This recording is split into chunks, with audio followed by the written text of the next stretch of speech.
दोस्तों आज के इस वीडियो में हम बात करेंगे वज़न बढ़ने के मेन कारण के बारे में कि कौन सी मेडिकल कंडीशंस आपकी बॉडी में होती है जिससे आपका वज़न बढ़ते ही जाता है और कम होने का नाम ही नहीं लेता है। दोस्तों वीडियो बहुत ही डिटेल और साइंटिफिक डेप्थ के साथ में होने वाला है। पूरे यूट्यूब पर आपको ऐसा वीडियो नहीं मिलेगा, सो एंड तक इसको बिना स्किप किए ज़रूर देखना। तो दोस्तों जब किसी व्यक्ति का वज़न एक बार बढ़ जाता है और लगातार बढ़ते ही जाता है, कम होने का नाम ही नहीं लेता है, तो इसका मेन कारण हो सकता है इंसुलिन रेजिस्टेंस।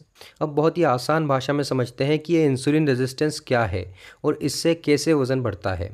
देखिए दोस्तों, इंसुलिन एक हार्मोन है जो हमारे पेट में उपस्थित पेनक्रियास नाम की ग्रंथि द्वारा बनाया जाता है और इस इंसुलिन का काम होता है ब्लड शुगर लेवल को नॉर्मल लेवल पर बनाए रखना।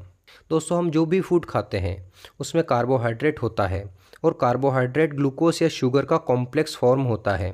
यानी बहुत सारे ग्लूकोज मॉलिक्यूल या शुगर मॉलिक्यूल जब एक साथ जुड़ते हैं तो उसे हम कार्बोहाइड्रेट बोल देते हैं। और जब हम कार्बोहाइड्रेट खाते हैं, जो कि हमारे हर फूड में 80 to 90% होता ही है, तो कार्बोहाइड्रेट हमारे पेट में जाने के बाद में बॉडी इसे ग्लूकोज में तोड़ती है, तब जाके ये आपके ब्लड में एब्जॉर्ब होता है।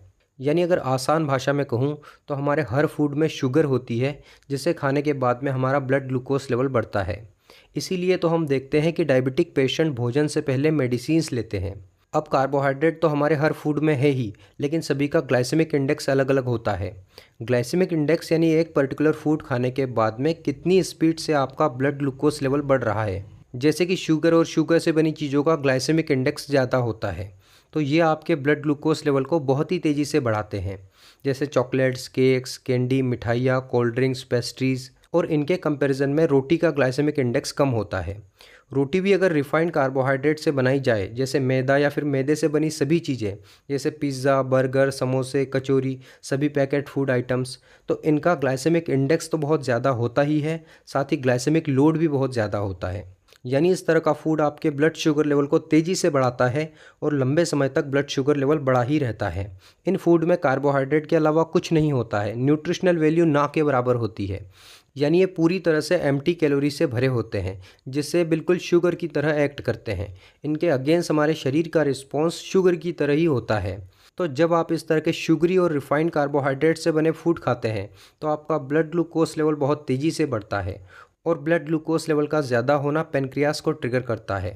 फिर पेनक्रियास इंसुलिन हार्मोन को ब्लड में भेजती है बढ़े हुए ग्लूकोज को कम करने के लिए। अब इंसुलिन क्या करता है, ब्लड में से ग्लूकोज को उठा के सेल्स में भेजता है, जिसमें से कुछ ग्लूकोज को सेल्स द्वारा एनर्जी के लिए यूज़ कर लिया जाता है और एक्स्ट्रा ग्लूकोज को ग्लाइकोजन के रूप में स्टोर कर दिया जाता है फ्यूचर यूज़ के लिए। और जब ग्लाइकोजन का स्टोरेज भी फुल हो जाता है, ग्लाइकोजन स्टोरेज के लिए और जगह नहीं बचती है, तो एक्स्ट्रा ग्लूकोज फैट में बदलने लगता है, जिससे आप मोटे होते जाते हैं। सो इंसुलिन एक तरह से शेफ़ की तरह होता है जो बॉडी सेल्स को फीड करने का काम करता है। हम ऐसा भी बोल सकते हैं कि इंसुलिन एक तरह से सेल्स के दरवाजे को खोलने की चाबी होती है, जिसके ज़रिए सेल्स के दरवाजे को खोला जाता है और ग्लूकोज को अंदर भेजा जाता है। और जब एक बार ब्लड में से ग्लूकोज को सेल्स के अंदर भेज दिया जाता है, आपका ब्लड ग्लूकोज लेवल नॉर्मल स्थिति में आ जाता है, तब सेल्स द्वारा पेनक्रियास को फिर से सिग्नल भेजा जाता है कि इंसुलिन हार्मोन को बनाना बंद करो, क्योंकि सेल्स के पास में पर्याप्त ग्लूकोज है, साथ ही ब्लड ग्लूकोज लेवल भी अब नॉर्मल स्थिति में है। सो सेल्स पेनक्रियास को ये सिग्नल भेजती है और पेनक्रियास को टर्न ऑफ कर दिया जाता है। पेनक्रियास इंसुलिन हार्मोन को बनाना बंद कर देती है। अब सोचिए आपने फूड खाया जैसे ग्लूकोज लेवल बढ़ा, जैसे कि पेनक्रियास ट्रिगर हुई और उसने इंसुलिन बनाना शुरू कर दिया और फिर इंसुलिन ने शुगर को ब्लड में से सेल्स तक लाना शुरू कर दिया, क्योंकि इंसुलिन सेल्स के दरवाजे को खोलने की चाबी है। लेकिन इस पॉइंट पर सेल्स ने इंसुलिन को दरवाजे पर ही रोक दिया, इंसुलिन को रिस्पॉन्स करना ही बंद कर दिया। इस कंडीशन को हम बोलते हैं इंसुलिन रेजिस्टेंस, जिसमें आपके बॉडी सेल्स इंसुलिन को रिस्पॉन्स देना ही बंद कर देते हैं। अब इसकी वजह से आपके बॉडी में सबसे पहली चीज़ ये होगी कि आपका ब्लड ग्लूकोज लेवल कंट्रोल नहीं हो पाएगा, और दूसरा यह होगा कि जब आपका ब्लड ग्लूकोज लेवल कंट्रोल नहीं होगा तो पेनक्रियास तक फिर से सिग्नल जाएगा कि still blood glucose level high है, इसलिए पेनक्रियास और ज़्यादा मात्रा में इंसुलिन बनाने लगेगी, जिससे इंसुलिन की मात्रा ब्लड में नॉर्मल से बहुत ज़्यादा रहती है। दोस्तों इंसुलिन रेजिस्टेंस एक ऐसी कंडीशन है जिसमें इंसुलिन के साथ साथ में आपका ब्लड ग्लूकोज लेवल भी हाई रहता है, बिकॉज सेल्स ने इंसुलिन को रोक दिया है। अब क्योंकि इंसुलिन एक स्टोरेज हार्मोन भी है, एक्सेस ग्लूकोज को फैट में कन्वर्ट करके आपके बॉडी में स्टोर करता है, तो ब्लड में इंसुलिन ज़्यादा होने की वजह से आपका वज़न बढ़ने लगता है।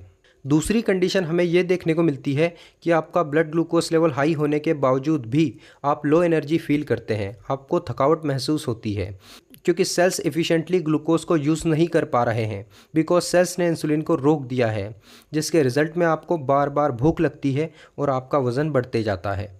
और अगर आप वज़न कम करने की सोचते भी है तो आपका वज़न कम नहीं हो पाता है, बल्कि बढ़ते ही जाता है, क्योंकि ब्लड इंसुलिन ज़्यादा होने का मतलब ये है कि ब्लड में ग्लूकोज भी ज़्यादा है, और ग्लूकोज जब ब्लड में ज़्यादा है तो स्टोर फैट से एनर्जी लेने की आवश्यकता ही क्या है। हमारी बॉडी स्टोर फैट को तो तब जलाती है जब ब्लड में हाइपोग्लाइसेमिक सिचुएशन पैदा होती है, ग्लूकोज की कमी होती है। बॉडी इतनी पागल नहीं है कि एक तरफ हाई इंसुलिन होने की वजह से फैट स्टोर हो और दूसरी तरफ आपका फैट बर्न भी हो, because insulin is a storage hormone. और दोस्तों, आज अगर आपको इंसुलिन रेजिस्टेंस है और आप समय रहते इसको ठीक नहीं करते हैं तो इससे आप मोटे तो होते ही जाओगे, लेकिन आगे जाके ये टाइप 2 डायबिटीज़ में भी बदल जाएगा। तो क्वेश्चन ये आता है कि इसको ठीक कैसे करें। चलिए अब इसके बारे में बात करते हैं। दोस्तों, अगर हम हमारी फूड हैबिट और लाइफस्टाइल पर ध्यान दें तो आपको पता चलेगा कि आजकल हम बहुत ज़्यादा मात्रा में शुगर कंज्यूम कर रहे हैं। WHO यानी वर्ल्ड हेल्थ ऑर्गेनाइजेशन के हिसाब से हमें प्रतिदिन 20 ग्राम शुगर की आवश्यकता होती है, और हम खाते कितनी है? 100 से 150 ग्राम शुगर आज के समय हम खा रहे हैं, और कई लोग तो इससे भी ज़्यादा खाते हैं, जो कि हमारी ज़रूरत से बहुत ज़्यादा है। इतनी शुगर की हमारे शरीर को आवश्यकता नहीं है। इनफैक्ट हमारी बॉडी को शुगर की ज़रूरत ही नहीं होती है।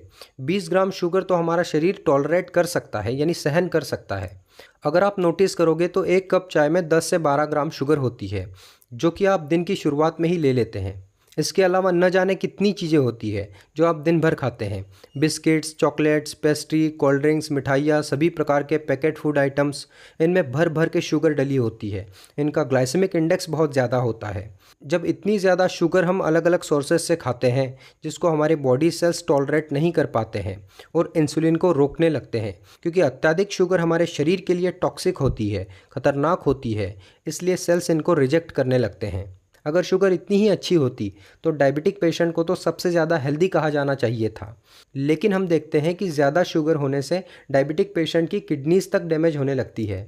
शुगर के साथ साथ आजकल रिफाइंड, अल्ट्रा प्रोसेस्ड और जंक फूड जैसे pizza, burger, momos, chips, Maggi, pasta, even समोसे और कचौरी भी, ये फूड एग्जैक्टली शुगर की तरह ही होते हैं। इनफैक्ट शुगर से भी खतरनाक होते हैं। इनको अल्ट्रा प्रोसेसिंग के थ्रू बनाया जाता है।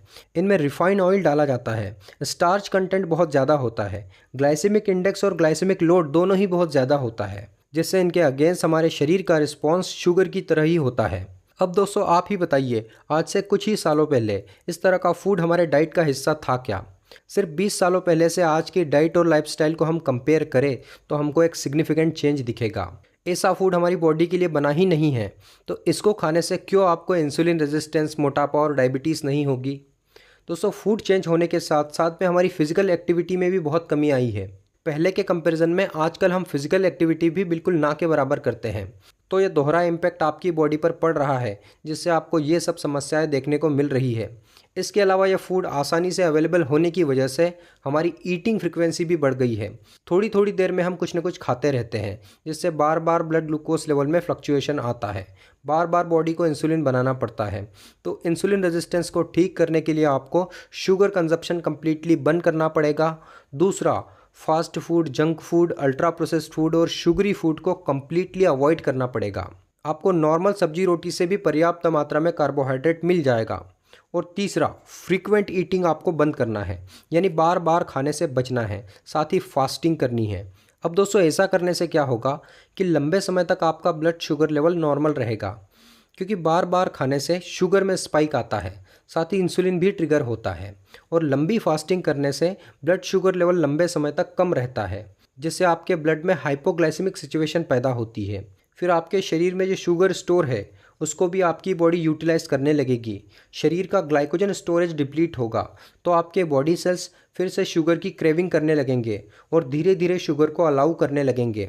यानी आपके बॉडी सेल्स इंसुलिन रेजिस्टेंस से इंसुलिन के प्रति धीरे धीरे सेंसिटिव होने लगेंगे। साथ ही आपकी बॉडी फैट स्टोरेज को भी यूज़ करने लगेगी, जिससे आपका वज़न कम होगा। आपको जो फूड क्रेविंग होती थी बार बार, वो भी अब नहीं होगी। आप फास्टिंग करने के बावजूद भी पहले से ज़्यादा एनर्जेटिक रहोगे। लेकिन शर्त यह है कि आपको इन चीज़ों को स्ट्रिक्टली फॉलो करना पड़ेगा, क्योंकि ये करना इतना आसान भी नहीं होगा। शुरुआत में आपको बहुत ज़्यादा दिक्कतें आएगी, हो सकता है आपको वीकनेस भी फील हो, लेकिन 15 से 20 दिनों तक अगर आप इन स्टेप्स को फॉलो करते हैं तो आपकी बॉडी धीरे धीरे अडॉप्ट होने लगेगी। और 1 मंथ तक अगर आप फॉलो करते हैं तो इंसुलिन रेजिस्टेंस को भी ठीक किया जा सकता है। फिर आपका वज़न कम करना भी बहुत ही आसान हो जाएगा। 200% गारंटी के साथ में, दावे के साथ में मैं बोल रहा हूँ।